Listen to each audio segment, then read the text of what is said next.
안녕하세요. 이제 자, 오늘 이제 사회 모의고사인데 어떻게 이제 사회 잘 보셨어요?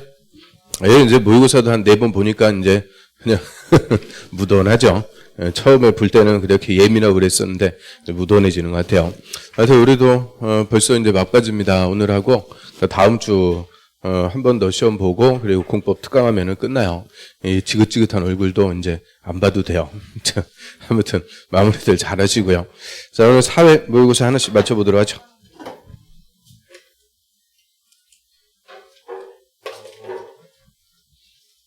자, 1번 광역도시계획 안에서 틀린 것은, 자, 이 광역도시계획은 사회 중에서 3번을 물어봐요. 3번을.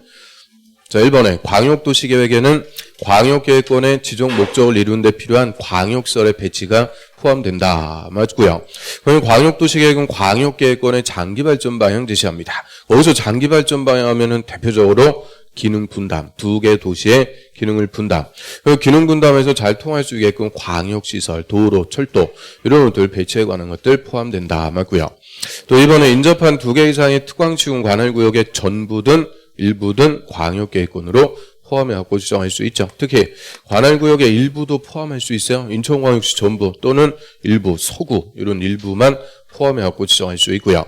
3번에 광역계획권이 2개 이상 시, 도, 관할구역에 걸칠 때는 국토부 장관이 광역도시계획을 수립한다. 3번 정답. 뭐 틀렸어요? 자, 이것도 맨날 물어보죠. 시도에 걸칠 때는 누가 지정해요? 국토부 장관. 국토부 장관이 지정한다. 국토부 장관이 지정해서 명령하니까 광역도시계획은 시도지사가 공동 수립. 시도지사가 공동 수립해서 다시 국토부 장관에게 승인을 받습니다. 그래서 시도에 걸칠 때는 국토부 장관이 광역계획권을 지정. 그래서 요거를 찾아야죠. 국토부 장관이 광역도시계획 수립하는 게 아니고 국토부 장관이 광역계획권을 지정. 그럼 수립은 누가요? 시도지사 공동 수립해서 다시 국토부 장관에게 승인받는다. 이게 가장 원칙적인 체계. 이에 반해서 도에서는 광역계획권을 누가 지정해요? 도지사. 도지사가 지정해서 명령하니까 광역도시계획 수립은 시장, 군수. 시장하고 군수가 공동 수립. 다시 시장, 군수는 도지사한테 와서 승인받습니다. 그래서 시도에 걸칠 때는 국토부 장관, 도에서는 도지사가 광역계획권을 지정한다. 요게 항상 핵심. 그럼 4번. 자, 광역계획권이 도에 관할 구역에 속해 있을 때, 그러면 도지사가 광역계획권을 정했으니까 시장원수가 광역도시계획 공동 수립하는 거예요. 그런데 시장원수가 우리끼리 안 되니까 해주세요. 협의해갖고 요청. 그러면 도지사가 단독으로 수립할 수 있다. 맞습니다. 그래서 이 도지사가 단독으로 광역도시계획 수립할 수 있는 경우 2가지 있죠. 시장원수가 협의를 거쳐갖고 요청했을 때, 또 시장원수가 3년 내 광역도시계획 수립해갖고 승인 신청을 안 할 때, 이때는 도지사가 직접 수립하고요. 그리고 하나 더 들어와서, 그러면 국토부 장관이나 도지사가 직접 광역도시계획 수립하는 경우도 있어요. 이때는 승인 있다 없다? 승인이 없다. 그래서 지정권자한테 와서 승인받으니까 지정권자 직접 수립했을 때는 승인 자체가 없는 거죠. 그다음 5번. 국토부 장관이 기초조사 정보체계를 구축했으면 등록된 정보의 현황을 5년마다 확인하고 반영한다. 맞습니다. 우리 광역도시계획 수립하기 위해서 기초조사부터 하죠. 그러면 수립할 때마다 기초조사하면 번거로우니까 기초조사 했으면은 그 내용을 데이터베이스로 구축해요. 기초조사 정보체계를 구축. 그리고 한 번 구축하면 끝 아니고 5년마다 이 변동사항을 확인해서 반영하도록 합니다. 이 5년마다 타당성을 더하는 거랑 똑같죠? 14페이지 가볼까요? 13페이지. 요약집 13페이지. 저는 우리 2주차인가 그때도 한번 본 것 같은데 그 중간에 광역도시계획 수립하는 절차 기초조사부터 합니다. 기초조사할 때 그 밑에 조그만 글씨 국토부 장관, 시도지사, 시장, 군수는 기초조사 정보체계를 구축했으면 5년마다 변동사항을 확인해서 반영하도록 하죠.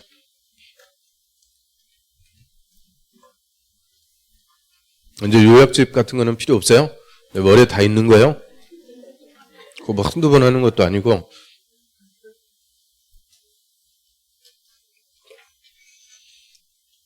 그 다음에 2번 문제 볼게요. 자, 도시군관리계획 결정하는 내용이 아닌 것은 얘도 그냥 3번을 연장 물어봐요. 이놈의 도시군관리계획 내용.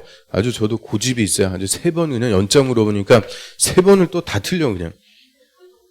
먼저 도시군관리계획 특광시군 관할구역을 구체적으로 관리, 개발하고 정비하고 보전이 집행하기 위해서 수립하는 계획이고요. 일단 도시군관리계획으로 결정합니다. 자, 1번 용도지역의 지정이나 변경은 도시군관리계획으로 결정하는데 건축 제한은 도시군관리계획 결정하는 내용이 아니더라. 이거 뭐 토시도 하나 안 받고 그냥 똑같이 물어봐요. 용도지역을 지정 변경하는 것은 도시군관리계획 결정. 그러면 행위제한. 자, 이 건축 제한 얘는 뭘로 따로 정해요? 대통령령에서 따로 규정을 하고 있죠. 자, 이제는 맨날 해갖고 30페이지. 30페이지 가보세요. 페이지도 다 해보세요.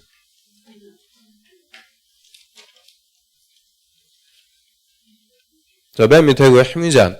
자, 용도지역의 행위제한, 건축 제한은 대통령령에서 규정한다. 대통령령에서 건축할 수 있는 건물, 조례가 정하면 건축할 수 있는 건물, 대통령령으로 규정합니다. 그 다음에 2번. 자, 고도지구의 지정이나 변경과 높이에 관한 사항. 요거는 맞죠? 그럼 고도지구라는 것은 용도지구를 지정하는 것은 도시군관리계획 결정하고요. 그 용도지구는 주로 건축을 규제해요. 용도지구의 건축 제한은 원칙은 뭘로 정해요? 조례로 정하는 거죠. 조례. 자, 37페이지 가볼까요? 37. 용도지구의 건축 제한은 조례로 지자체가 알아서 정한다. 다만 조례가 아닌 예외가 있죠. 4개. 고, 자, 집, 개. 고도지구는 뭐가 정하는 높이? 도시군관리계획이 정하는 높이에 초과하는 건물 건축할 수 없다. 그래서 이 고도지구라는 것의 의미를 이해하면 되죠. 고도지구는 높은 건물 못 짓게 하니까 그냥 고도지구 지정하면 아무 의미가 없다. 몇 메타짜리냐? 높이가 핵심. 그래서 고도지구를 지정할 때는 높이까지도 다 도시군관리계획 결정해갖고 지정. 그럼 40m 고도지구 지정이 됐다. 그럼 여기서는 40m 이 도시군관리계획이 정해준 높이에 초과하는 건물을 건축할 수가 없게 되죠. 그래서 고도지구는 지정할 때 높이까지 다 도시군관리계획 결정해서 지정하고요. 마찬가지 3번의 시가와 조정구역의 지정과 시가와 유보기간. 시가와 조정구역이라는 용도구역은 뭐 하려고 지정해요?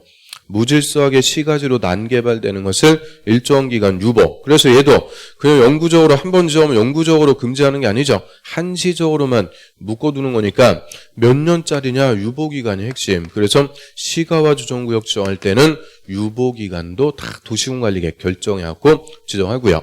여기서 유보기간이란 5년 이상 20년 이내에서 다 도시군관리계획으로 결정합니다. 자, 2페이지 넘겨볼까요? 39페이지 맨 위에. 맨 위에 그 시가와 조정구역 유보기간도 다 국토부 장관, 시도지사가 도시군관리계획으로 결정해갖고 지정한다. 그래서 자, 이런 것들 고도지구나 시가와 조정구역 의미를 확실하게 정리를 해두시면 되죠. 그다음 공동구의 설치 정비 개량에 관한 사항. 공동구는 뭐예요? 공동구는 기반시설의 설치 정비 개량. 맞고요. 또 이번에 계획관리지역의 아파트 건설을 위한 지구단위 계획구역의 지정 변경에 관한 사유는 지구단위 계획구역의 지정. 다 도시군관리계획 결정하는 내용 맞습니다.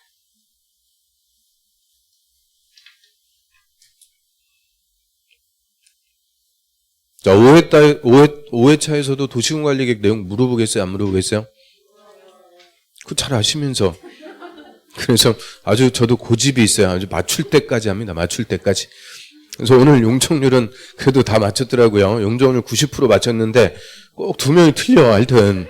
그래서 건폐율하고 용적률은 맨날 말씀드렸으니까 하여튼 그래도 좀 반성이 돼갖고 오늘은 용적률은 많이 맞췄어요. 좀 감탄했어요. 감동했어요. 3번 보겠습니다. 자, 국토법에서 도시군관리계획 결정에 관한 설명으로 옳은 것은 그러면 도시군관리계획만 직접적으로 우리한테 효과가 발생합니다. 효과가 발생하는 것은 도시군관리계획. 근데 효력은 지형도면을 작성한 날부터 발생한다가 아니고 고시한 날부터 효력이 발생.